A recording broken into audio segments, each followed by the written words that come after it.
Praise Lord, जय मसीह की मेरे सभी यूट्यूब फैमिली को परमेश्वर का प्यार चैनल में स्वागत करती हूँ। मेरे प्रियो, कैसे हैं आप सब? अपने बारे में कमेंट करके ज़रूर बताएं।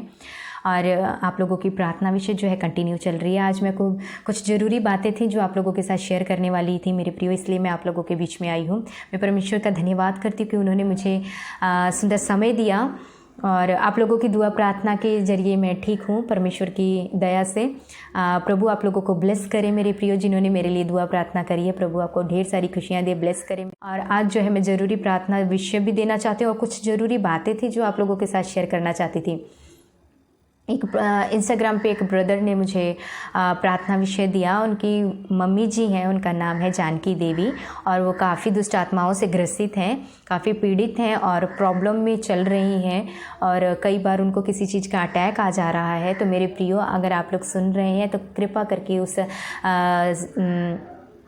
हम सब के लिए तो एक माँ के समान है, तो उस माता जी के लिए आप हम सभी लोग मिलकर प्रार्थना करेंगे। फिर से नाम बताऊंगी, जानकी देवी उनका नाम है। हम सभी उनके लिए प्रार्थना करेंगे और प्रभु उनको जल्दी से जल्दी चंगाई दे, आमीन।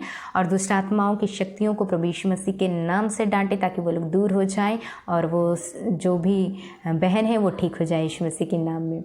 प्रभु आपको ब्लेस करे। अगर आप लोग नए हैं इस वीडियो पे तो आप लोग भी अपना प्रार्थना विषय जो है दे सकते हैं।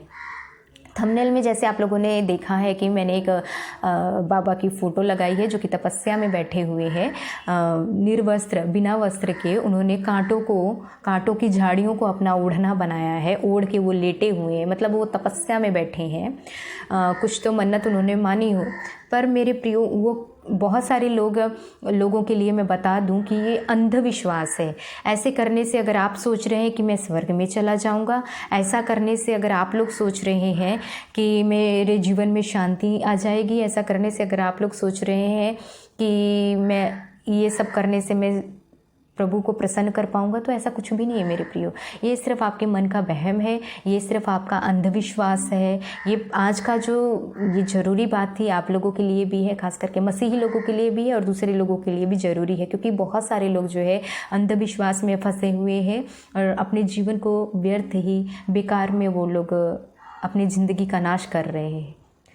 क्या भगवान ने ऐसा बोला है कि बिना कपड़े के बैठ जाओ, नहाओ मत, धो न? अगर ऐसे जो तपस्या बैठे रहते हैं ना, ऐसे बाबाओं को अगर आप देखोगे, वो कितने कितने दिन नहाते नहीं हैं, उनके बालों में जटाएं बन जाती हैं। तो जटा अगर सिर नहीं धोगे, बाल नहीं धोगे, तो वो अपने आप ही मैल वगैरह सा धूल मिट्टी पड़ते पड़ते वो जटा, अगर कंघी नहीं करोगे तो ऑटोमेटिक जटा बन जाएगा। तो क्या करते हैं, बाबा का नाम दे देते कि इसके ऊपर कोई बाबा है, फिर उसकी आराधना पूजा करने लग जाते हैं। ऐसा नहीं है मेरे प्रियो, आप डेली नहाओ धो, डेली कंघी करो अपने बालों को, आपका जटा नहीं बनेगा।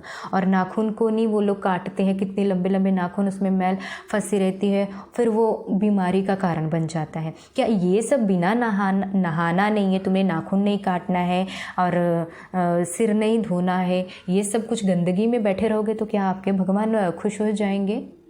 क्या आपके भगवान ने ऐसा करने को कहा है? नहीं। वो चाहते हैं कि आप साफ़ सुथरे रहो। वो चाहते हैं कि बाहर शरीर से भी साफ़ सुथरे रहो, दिल से भी साफ़ सुथरे रहो, पवित्र बनो मेरे लिए।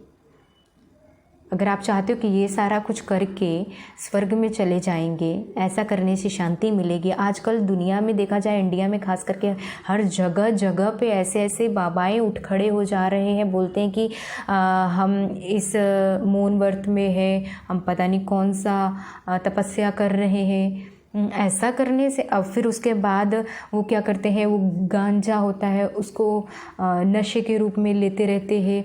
क्या ऐसा करके आपके भगवान खुश होते हैं? अगर ऐसा है तो वैसा भगवान को हमें नहीं चाहिए। हम लोग तो परमेश्वर को मानते हैं और मैं चाहती हूँ मेरे प्रियो, आप लोग जितने भी मेरी वीडियोस को देखते हैं, मेरा विरोध करने से पहले आप लोग सच्चे परमेश्वर की खोज करें ताकि आप लोगों को भी स्वर्ग का रास्ता मिल जाए। विरोध करने से कुछ नहीं होगा। सच्चाई को जाने, सच्चा परमेश्वर कौन है, किसने आपकी सृष्टि की है, किसने आपको बनाया है, उसके बारे में जाने।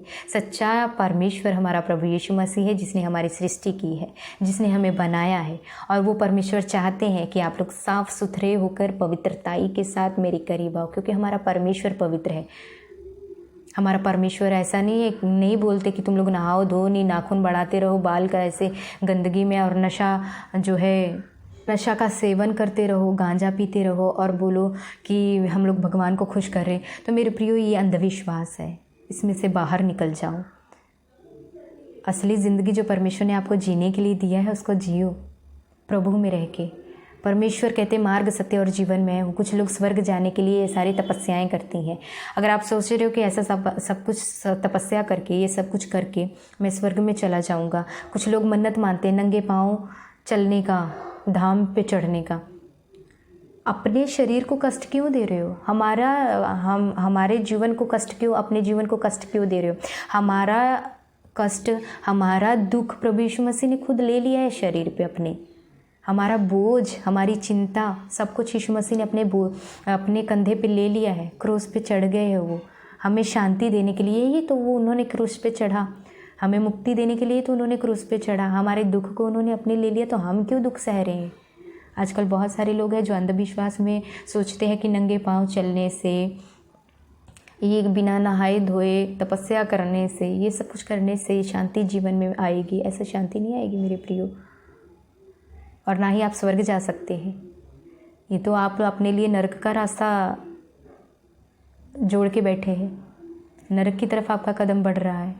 अंधविश्वास से बाहर निकलें, सच्चे परमेश्वर की खोज करें। सच्चा परमेश्वर आपको कभी ऐसा नहीं कहेंगे कि आप बिना नहाए धोए गंदे बन के बैठे रहो, कपड़े मत पहनो, है ना, साफ़ सफाई मत करो, नशा करते रहो। कौन ऐसा है जो बोलेगा? सच्चा परमेश्वर जो होगा वो नहीं ऐसा बोलेगा। और सच्चे परमेश्वर की आप खोज करो। मेरी इस वीडियो को देख कर आप लोग टूट मत पड़ना मेरे ऊपर, कमेंट की भारी वर्षा मत करने लग जाना कि तू गलत है, तू ऐसी है, तू वैसी है। नहीं, अगर मैं बोल रही हूँ तो उसका भी कुछ रीज़न है। आप सच्चे परमेश्वर की खोज करें। अगर आपको नहीं मिल रहा तो मुझे पूछें कमेंट करके, मैं आपको बताऊँगी। बाइबल पढ़ें, सच्चे परमेश्वर के बारे में जानें। किसने आपको बनाया है, किसने स्वर्ग को बनाया है, किसने नरक को बनाया है। जिसने स्वर्ग को बनाया है वही आपको स्वर्ग लेके जाएगा। जिसने स्वर्ग को बनाया ही नहीं है तो वो क्यों स्वर्ग लेके जाएगा? वो नहीं ले जा सकता ना। तो जिसने स्वर्ग को बनाया है उसकी खोज में रहो मेरे प्रियो। अपनी ज़िंदगी तबाह मत करो, नरक की तरफ मत बढ़ो। अंधविश्वास से बाहर निकलो, शैतान के जाल से बाहर निकलो। बस इतना बोलना चाहूँगी। और मेरे से नफ़रत मत करना मेरा मैसेज सुन के, क्योंकि जो सच है वो मैं बता रही हूँ। जो सच्चाई है वही मैं आप लोगों के सामने बोलती हूँ मेरे प्रियो। बाकी मैं कोई आपकी दुश्मन नहीं हूँ। मैं प्रभु के बारे में बता रही हूँ, क्योंकि मैं भी पहले मूर्ति पूजा करती थी। इन सब अंधविश्वासी में मैं भी फंसी हुई थी, पर प्रभु ने मुझे बाहर निकाला। और आज मैं चाहती हूँ कि मेरे जैसा जीवन आप लोगों का ना बने। आप लोग भी अंधविश्वास से बाहर निकलें, अपने जीवन को खुशहाल बनाएं, सच्चे परमेश्वर की खोज में रहें, स्वर्ग का रास्ता अपनाएं। शांति अपने आप आपके जीवन में आ जाएगी। आपको ये इतना बड़ा ड्रामा करने की ज़रूरत नहीं पड़ेगी, है ना। अच्छे से पूरा तन ढकें, कपड़े पहने पूरे, क्योंकि बाहर आने जाने में काफ़ी स्त्रियाँ होती हैं, बड़ी बड़ी जवान बेटियाँ होती हैं किसी की। तो आप ऐसा बाबा बन के बैठोगे, निर्वस्त्र होके कहोगे कि मैं तपस्या में बैठा हूँ, ऐसा नहीं चलता ना। तो पूरे पूरे कपड़े पहने और सच्चे परमेश्वर की खोज में लगे रहें। प्रभु आपको ब्लेस करे। जय मसीह की।